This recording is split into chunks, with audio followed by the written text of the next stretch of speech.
Welcome to the Software People Stories. I'm Shiv. I'm Chitra. And I'm Gayatri. We bring you interesting, untold stories of people Associated with the creation Or consumption of software-based solutions. You'll hear stories of what worked, and sometimes what didn't, you will also hear very personal experiences. and insights that would trigger your thoughts And inspire you to do even greater things.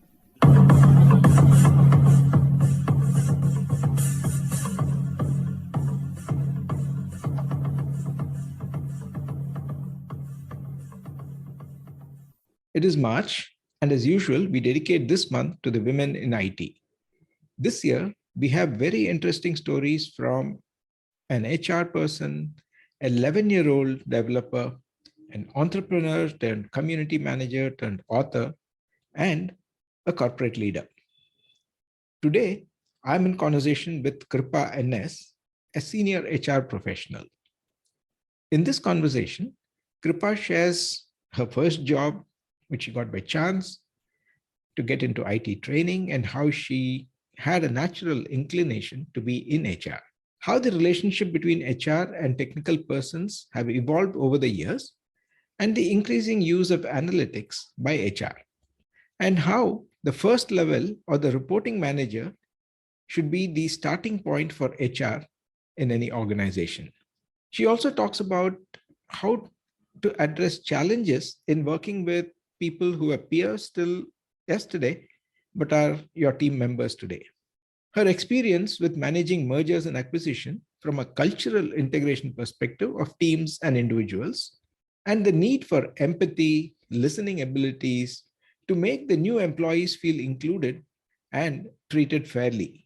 With all this, she also shares how she de-stresses and some of her hobbies. And finally, she talks about the need to invest in oneself in the chosen line and constantly upskill. Listen on. Hi, Kripa. Welcome to the Software People Stories. Hi, Shiv. Very good afternoon. Thank you for inviting me. Oh, it's been my pleasure.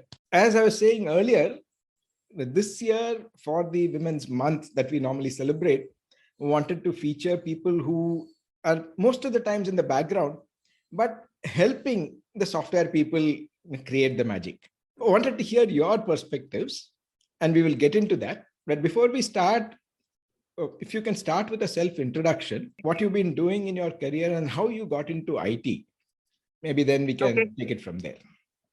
Definitely, Shiv.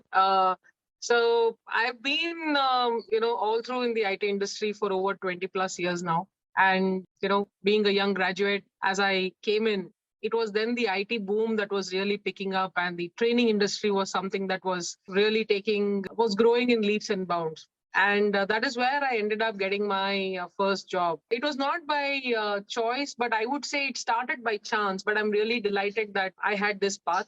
I started my career in the IT training industry, and then later on moved into a very typical software firm.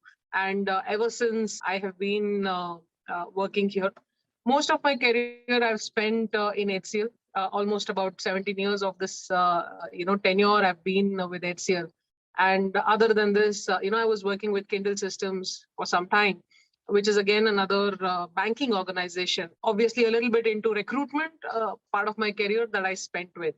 So in short, this is how, I moved into IT, and I've always been, as a person or as a personality that I come across, or, the way I am, I had a natural inclination to, probably move into the HR side. And having been doing my postgraduate, also being a postgraduate in the same domain, it just made it more relevant for me. It was then by choice that I decided that HR is the profession that I would like to take up and grow myself into. 20 plus years being in HR, various facets, right from, hire to retire. The complete life cycle, I've been playing a key role in the organization. I enjoy being with employees, and that's how it has been all these years, and there has been no looking back. On the personal side, I have my daughter, her name is Mansi, and she's doing her 10th this year. And my husband also works in the IT and into HR. So therefore, I think it's a family of HR people. But we don't discuss anything about work. That's a different thing altogether. But this is on my personal. Otherwise, a person with varied hobbies, interests, etc., that keeps me alive. Yes, I have some questions for you on that maybe later. Sure. Okay. So the first thing is probably what we otherwise call as the digital natives about technology. You seem to be a native IT HR person. So right from the beginning, have you seen any changes in terms of how you relate to, say, the techies, or how the techies relate to you over the years? Yes, in fact, there has been a paradigm shift in the way the whole relationship between HR, technology people, and vice versa. The early years have been very, very, I would say fundamental, having a lot of influence more on typically like a personal management and industrial relation kind of an HR person to a digital HR, which we have evolved over the years. Significant influence of technology into HR that can touch the lives of people.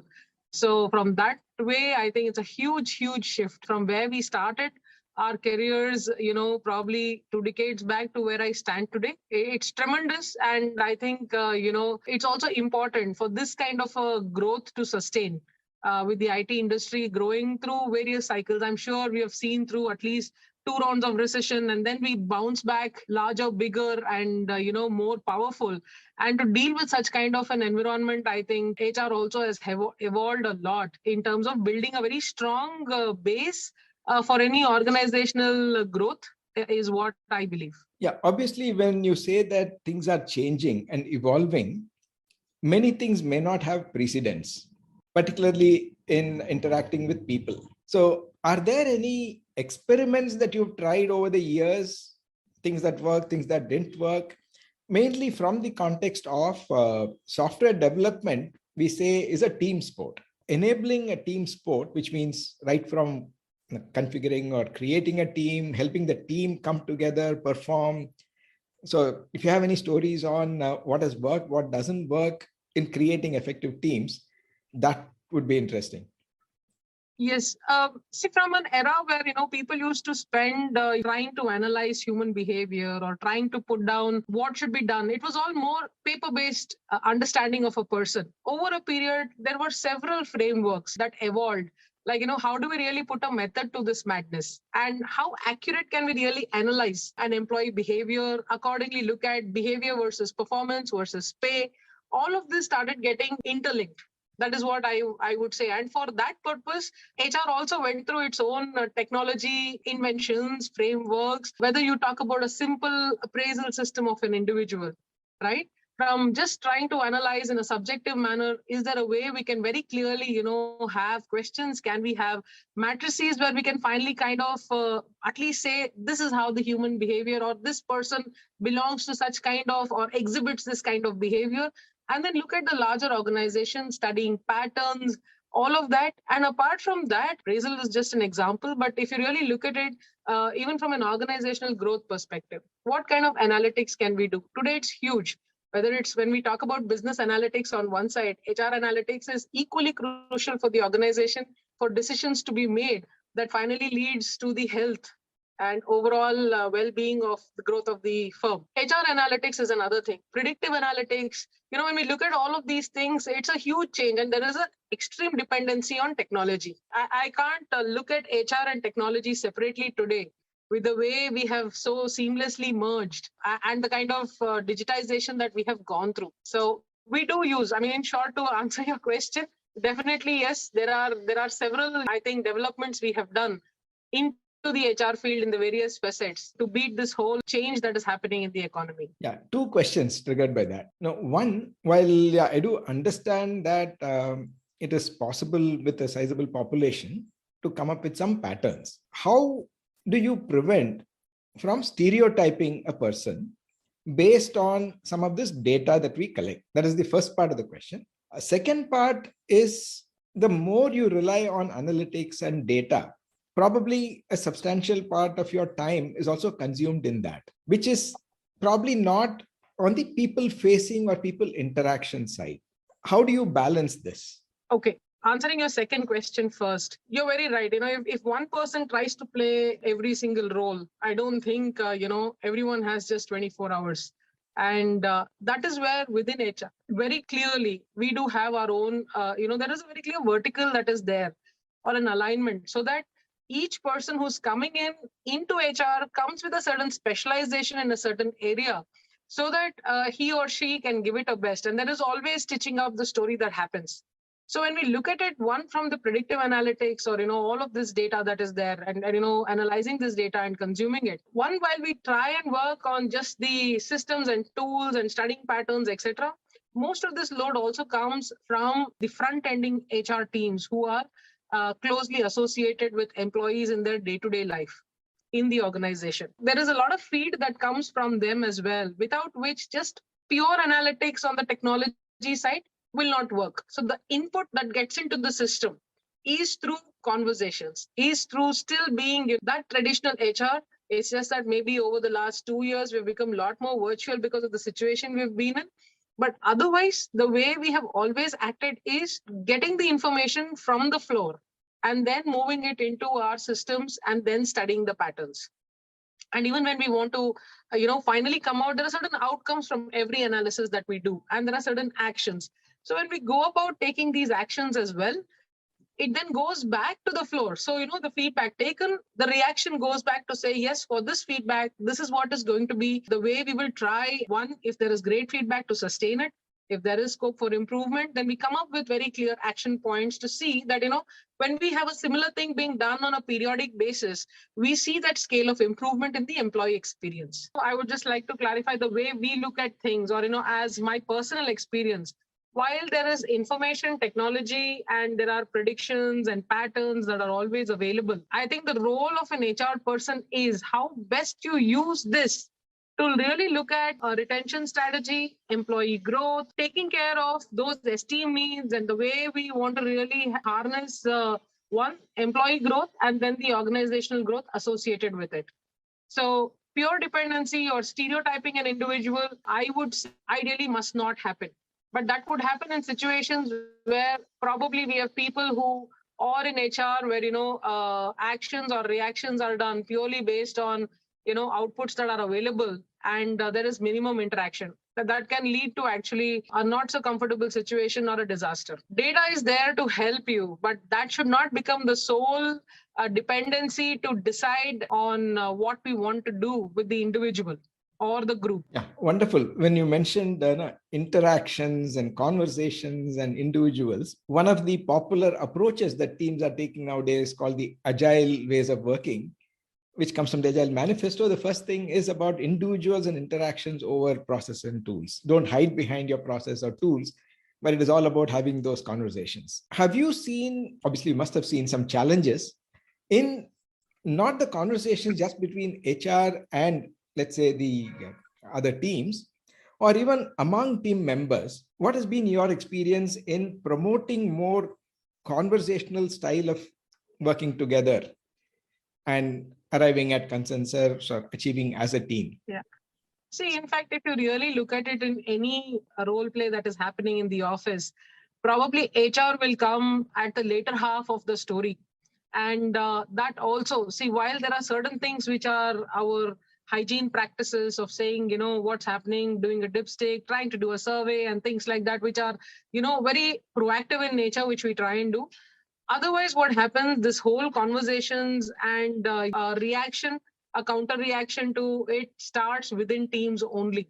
That's why I strongly believe a reporting manager or a first level manager is actually the true HR who first starts his job or her job, right? Because if there is a very strong relationship and positive conversations happening between the relationship of hierarchy that is there for an individual, we really don't need somebody designated as an HR person to come and play a role there.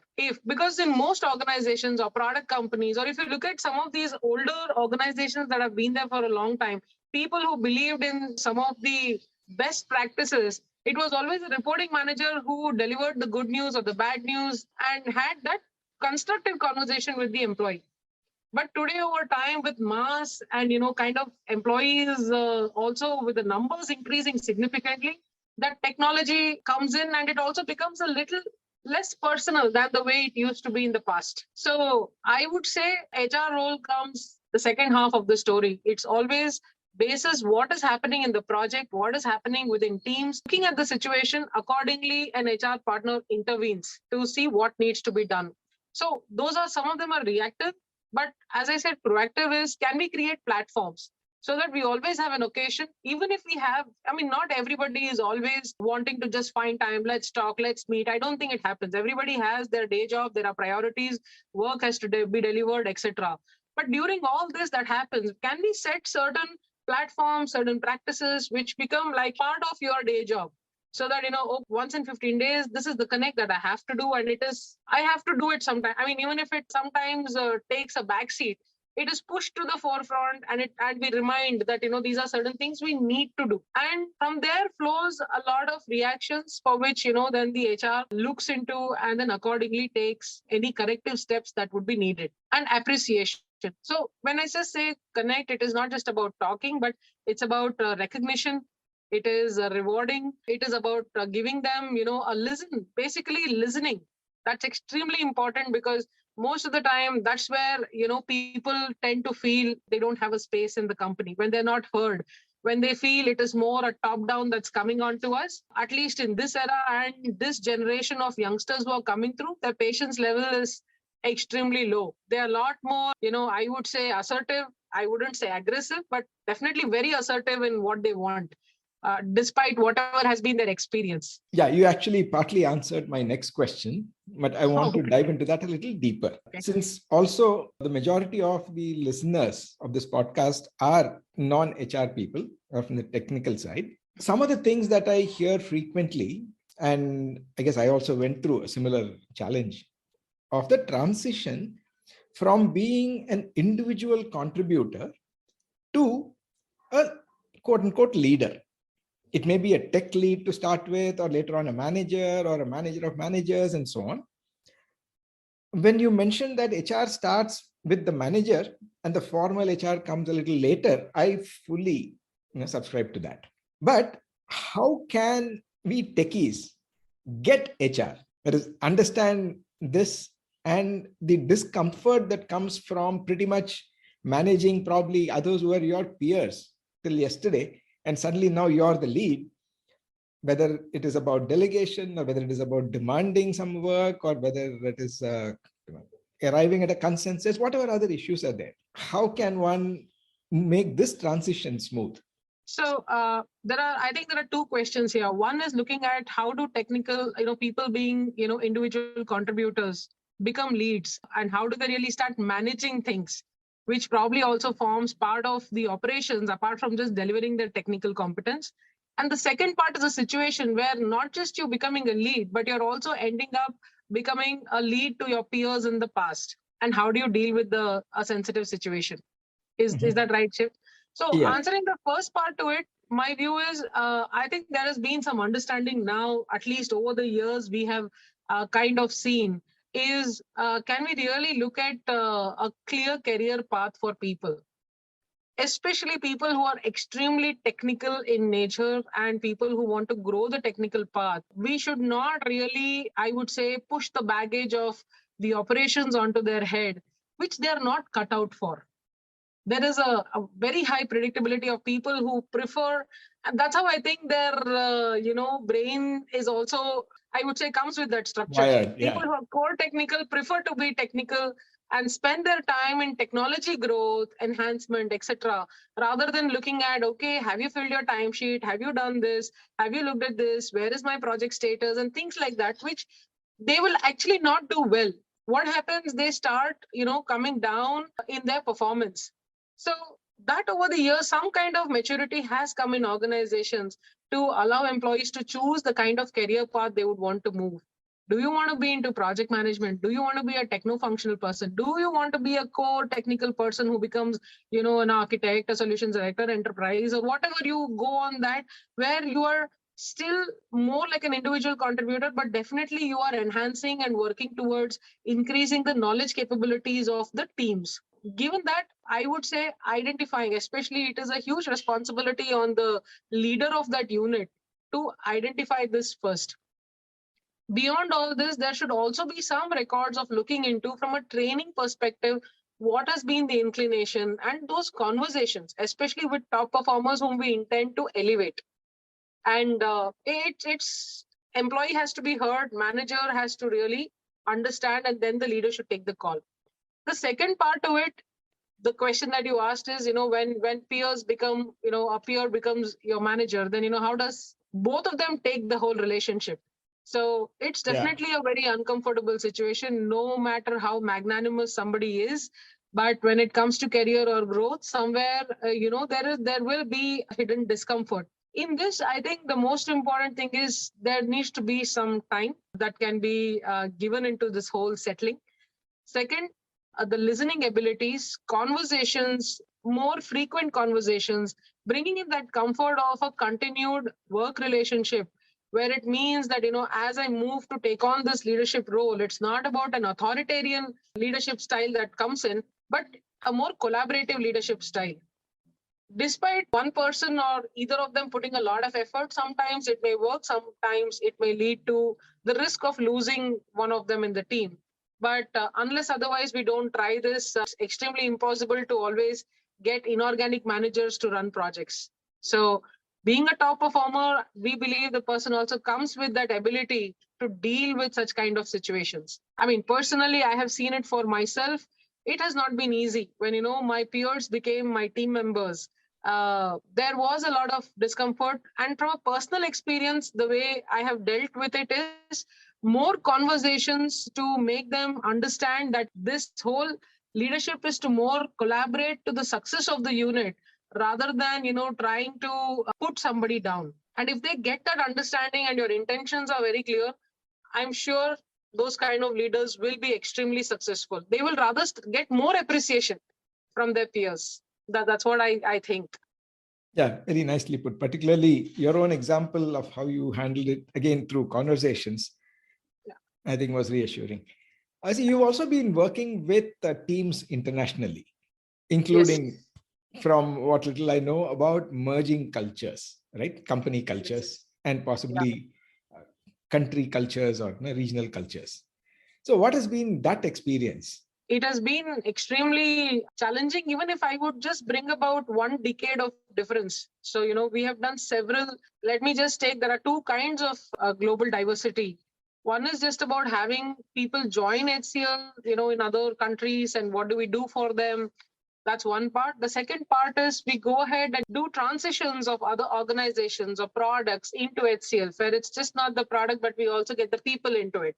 That's another second kind of a global, cultural challenge that we look at, and how do we deal with it. So one part where we are hiring and going global in the company, it's extremely important what kind of policies that we have in those countries and how sensitive are we. Just as much as we take interest in when we ramp up in India and we look at things that are constantly changing, we should also be extremely cognizant that in the other countries, people are equally treated, and we have policies and things that actually promote that, you're welcomed into the organization. There are the very simple things. I mean, this is just a very anecdote that I'll say. Whenever earlier we used to publish any kind of a communication, right? So we are so used to being an Indian organization that we would tell, okay, you need to close something which is related to some kind of initiative, or employee has to submit something, or etc. This has to be closed by so-and-so date, 6 p.m. IST. And by the time the employee in the other country wakes up, he's like, okay, my time's already over. And then, these are little things. It can be from the communications team, somebody sitting there who's been doing it. We've done it in the past, so it could continue.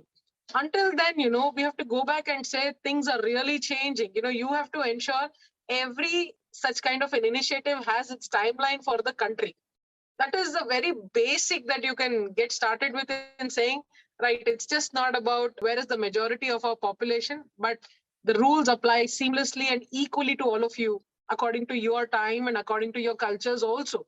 From a feeling like, yes, we are truly a global organization. The second part is to look at this whole transitions, mergers that we do. That's a very tough situation. One, because the employee from the other organization already joins us with a very heavy mindset. He or she might have served several years in that previous organization, and now they suddenly feel, oh, I am being given away to a new organization along with the product and whatever, and I don't know what's my future.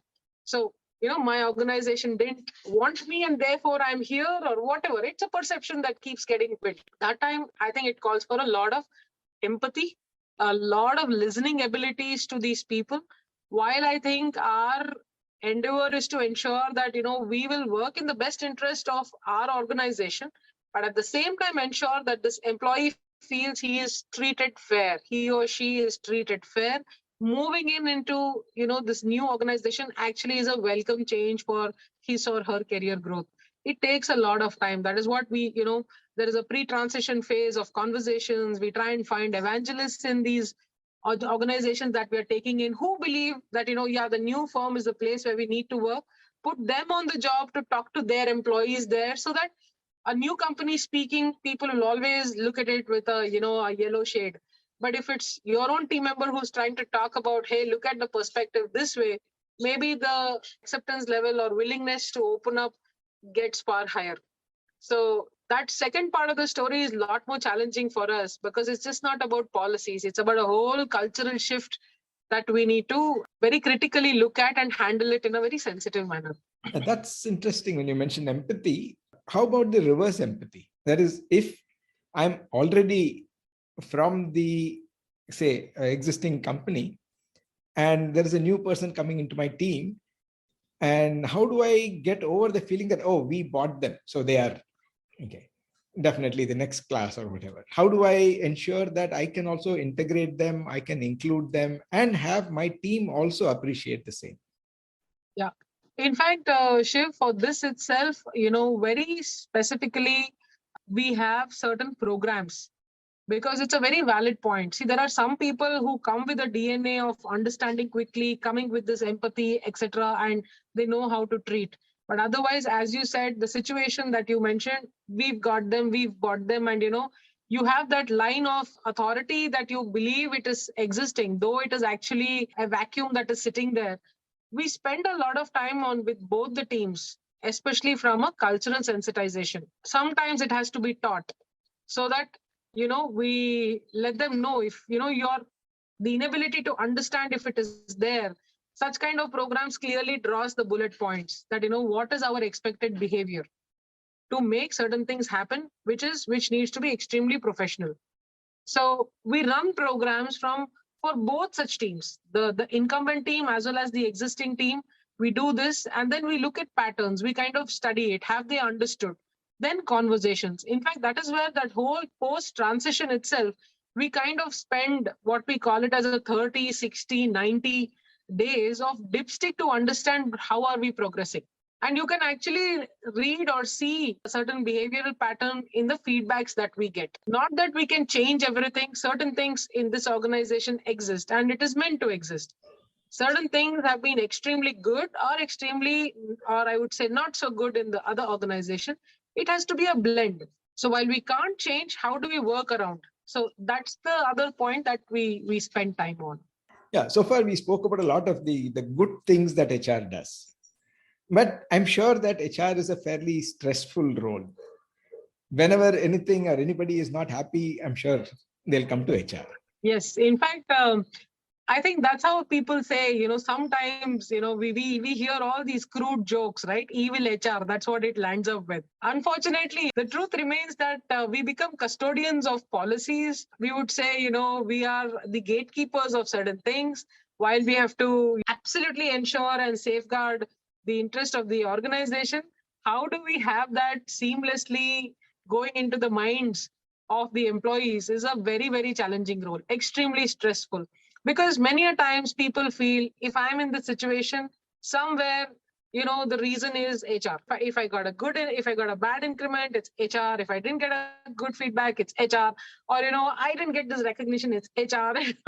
We don't get some budget, it's HR. So, the ultimate custodian of all evil happens to be HR. So, well, actually, we are the best people for people to connect with.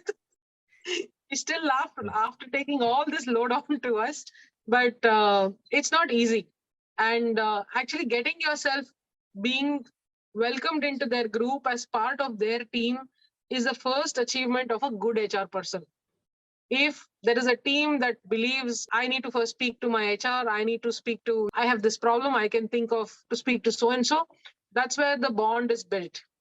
If we sit far away from them and we are just trying to be an email HR, then I don't think it's ever going to happen. And the impression what they carry about an HR person will continue. Even during the recession phase, etc., there have been some very unpleasant actions that we may need to do. Right? I mean, it is more because if the ship is going to sink, might as well have, the situation is, can we offload some luggage so that at least the ship sails and the whole ship does not sink? So when such things happen, the person who's offloading that baggage out of the ship is an HR person. So it's not a very comfortable situation at all. Very stressful. It is actually an emotional stress too, because conversations are not touching too much on it. It's not extremely positive. And therefore, in a day, maybe I can do one or two, then you can just imagine the kind of load I take back home. So yes, it is mentally, I think we have to be very strong in what we want to do, while we, try and put ourselves or put our footsteps into the floor of the team where they know, okay, this is part of our team and HR is not a separate department. Yeah, I remember we used to have conversations about whenever there is an HR person in the office, there'll be a long line of people waiting outside. Like the question is, how do you de-stress? As a person, as an individual, as myself, there are many things that I try and do. Yeah, this story is about you. So yeah, how do you de-stress? In fact, the amount of de-stress I try and do over the weekend, people wonder, do you do any work over the week? Is like, so what makes you happy? I think that's really important. And, whether you're a man or a woman, my view is, unless otherwise, you have to do something beyond your work. Otherwise, you will be so sucked into that, particular, the same ecosystem, and you get sucked into it. So there's no other life, right? And all of us already have our families, equally stressful or, stressed out spouse or children and whatever that we're leading in. A personal space to do or, follow certain your passion is extremely important. I think that is what I think keeps me, I would say, not just alive, but lively also. Otherwise, it's extremely impossible. And you come back with a lot of fresh thoughts. It actually helps you perform better at work. With a happy mind, there are better thoughts that come in that allow you to, actually be innovative, come up with ideas, see what you can do. And you can very clearly see a differentiated performance for you as an individual itself. It's not about taking a holiday every 2 days, but what's very important is, something as simple as sitting on the laptop. Okay, do you like to blog, or do you, want to do something else? Are you into poetry? Do you like even clicking selfies and putting up on your Facebook? It can be as small as that, which is not time consuming, but keeping yourself active into few other activities beyond just your work is the secret, I would say. And we have to make time. All of us have the same 24 hours. But if every time, we end up saying, oh, I don't have the time, I don't have. So where does our time go? When you really think through, that's important. Your own time management and making space. You have to force it into you. You keep postponing it, you can always postpone. Yeah, well, I have a clue of where you spend some time.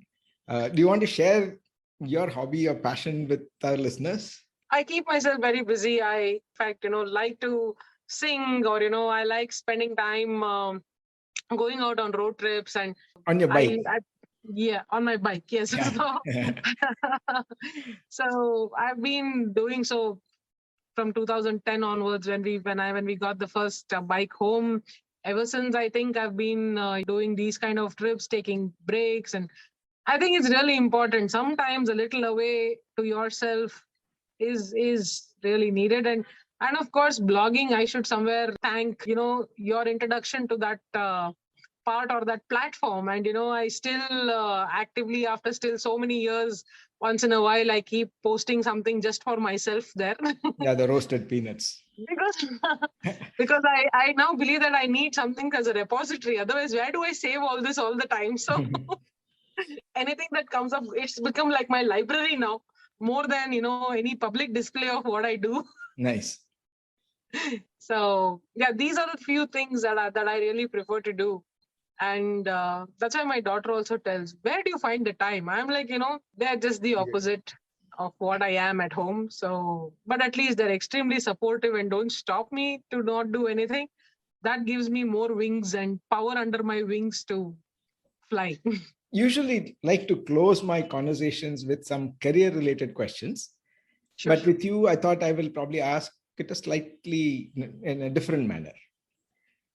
In your experience, have you seen any HR people wanting to become techies or the other way? The other way is significantly higher than this way, Shiv, where we have HR people wanting to become core techies. That movement is a lot lesser, mainly because of what comes or what happens from the educational background that we come with. Being a commerce graduate, or typically people who land up come with the profession more economics, psychology, and these kind of subjects that we would have studied.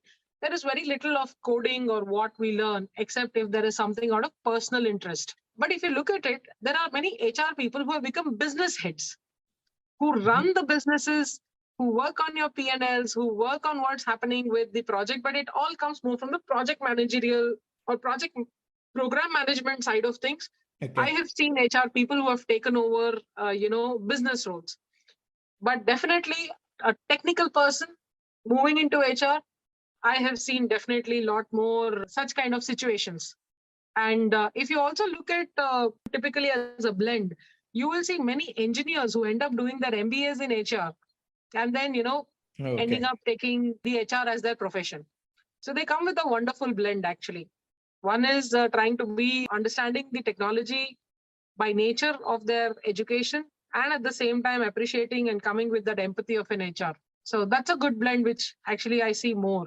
So with all this, the changes in technology, everybody talks about new technology, no code, low code, all that. What do you think will be the challenges or something that one needs to be prepared for?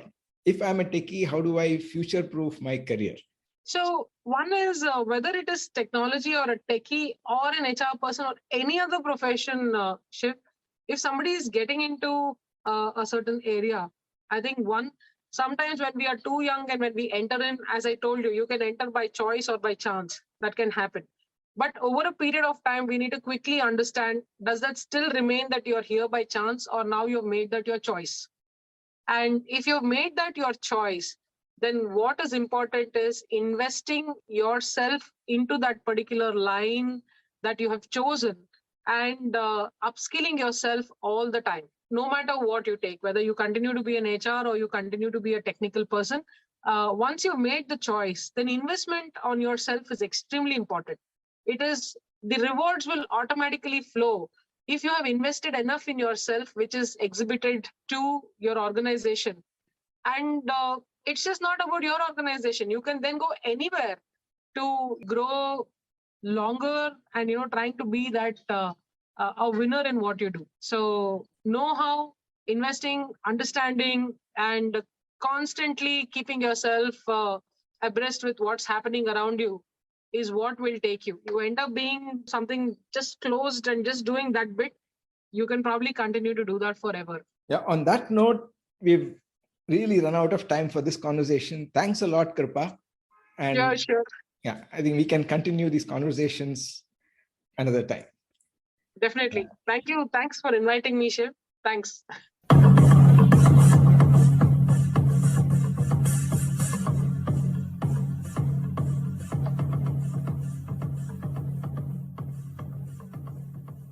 We thank Siddharth for the music and Anita for promoting the Software People stories. If you like this episode, Please subscribe on your favorite podcast client. And spread the word in your network.